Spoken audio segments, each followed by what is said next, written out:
قرآن میں ہے کہ انما المؤمنون الذین اذا ذکر اللہ وجلت قلوبهم واذا تلیت علیہم آیاتہ زادتہم ایمانا وعلی ربہم یتوکلون، کہ مومن تو وہ ہیں، یہاں بھی انہی صحابہ کی تصویر ہے یہ، کہ مومن تو وہ ہیں کہ جب ان کے سامنے اللہ کا ذکر کیا جائے تو ان کے دل دہل اٹھے، وجلت قلوبہم۔ مومن تو وہ ہیں کہ جب ان کے سامنے اللہ کا ذکر کیا جائے تو ان کے دل دہل اٹھے۔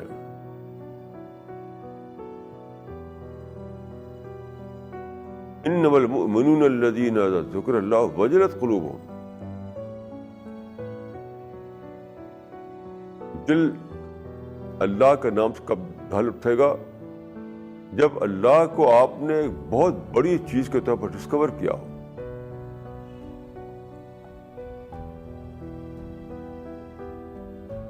اگر اللہ کا کوئی بڑی ڈسکوری نہ ہو تو دل کیسے دہلیں گے؟ آپ سوچئے کسی کے سامنے آپ 10-20 آدمی کہیں بیٹھے ہوئے ہیں، آپ کہیں کہ یہاں ایک چونٹی رینگ رہی ہے، تو کسی کا دل نہیں دہلے گا؟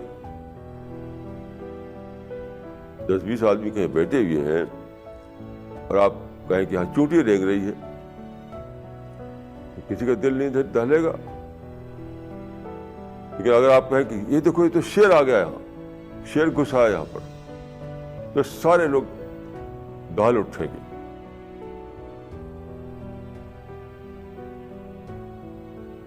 تو دہل ان کا دل دہلتا ہے جنہوں نے اللہ کو بڑی عظمت کے ساتھ ڈسکور کر رکھا ہو۔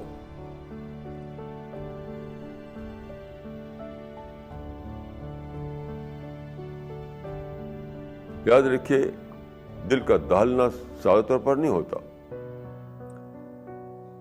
جب آپ نے چوٹی کو چوٹی کے طور پر جانتے ہیں کہ چھوٹی سی چیز ہے، کیا کرے گی وہ، آپ کے مائنڈ میں یہ ہے، تو چوٹی کا نام سن کر آپ کو دل نہیں دہلتا۔ شیر کے بارے میں آپ سن رکھا ہے کہ شیر بہت طاقتور چیز ہے، سب سے زیادہ طاقتور حیوان ہے، وہ پنجے والا ہے، وہ کھا جاتا ہے انسان کو۔ اس حیثیت سے آپ کے دماغ میں شیر کی تصویر ہے، تب ایسا ہوتا ہے کہ شیر کا نام سن کر آپ دہل اٹھتے ہیں۔ صرف لفظ نہیں دہلاتا آپ کو، ڈسکوری دہلاتی ہے۔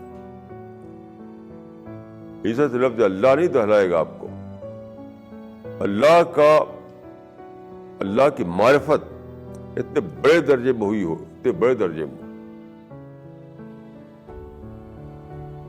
کہ خدا وہ ہے جس نے اتنے بڑے یونیورس کو پیدا کیا، خدا وہ ہے جس نے اتنے بڑے یونیورس کو کنٹرول کیے ہوئے ہے،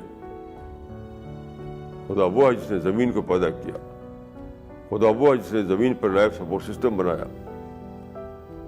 یہ خدا کو جب آپ اس کی ساری عظمتوں کے ساتھ دریافت کیے ہوں پہلے سے، تب ایسا ہوگا کہ آپ کے سامنے خدا کا کلام پڑھا جائے گا تو آپ کے اندر زبردست راشا طاری ہوگا، آپ کا دل دہل اٹھے گا، آپ کے اندر ایک طوفان برپا ہو جائے گا۔ یہ ہے اس کا راز۔ تو اس سے کیا معلوم ہوا؟ اس سے معلوم ہوا کہ ایمان ایک ڈسکوری ہے۔ ایمان کسی کلمے کے تلفظ کا نام نہیں ہے۔ کلمے کا تلفظ آپ کو نہیں کبھی دہلا نہیں سکتا کبھی آپ کو۔ تو کلمہ ایک دریافت ہے، کلمہ ایک تلفظ نہیں ہے۔ یہ اس سے معلوم ہوا۔